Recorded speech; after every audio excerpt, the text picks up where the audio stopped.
Hi, I'm Charlene Lake. Over the last year, we've learned many lessons from the global pandemic. One of them is that high-speed internet access is important to everyone. Whether it's attending school, working remotely, having a telemedicine visit with your doctor, or even ordering groceries, broadband is key to how we live our lives. That's why AT&T is rolling out over the next 3 years a $2 billion plan to make sure that more Americans get access to broadband. Here's what we're doing. We're offering discounted plans to more than 135,000 public and private K-12 schools. We're also continuing our Access from AT&T program, which makes internet more affordable for qualified customers. This program offers wireline internet at significantly reduced rates for qualifying households.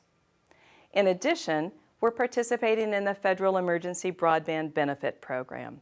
This provides a short-term federal subsidy of up to $50 a month for eligible households and up to $75 on tribal lands.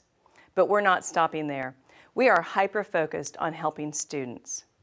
So we're providing high-speed broadband connectivity to 20 community learning centers in traditionally underserved neighborhoods where residents face barriers to connectivity. And along with Warner Media, we'll be offering a digital learning platform for teachers, parents, students, and lifelong learners. Of course, we'll continue to invest and build our broadband networks with a mix of technologies, fiber and wireless, including building out our 5G network, which covers 230 million people nationwide. Bridging the digital divide is complicated.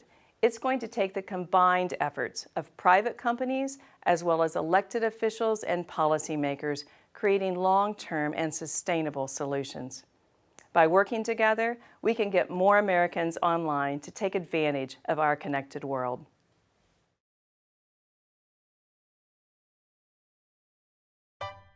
To learn more about AT&T, subscribe to this channel, visit the AT&T newsroom, or watch more videos in the playlist seen here.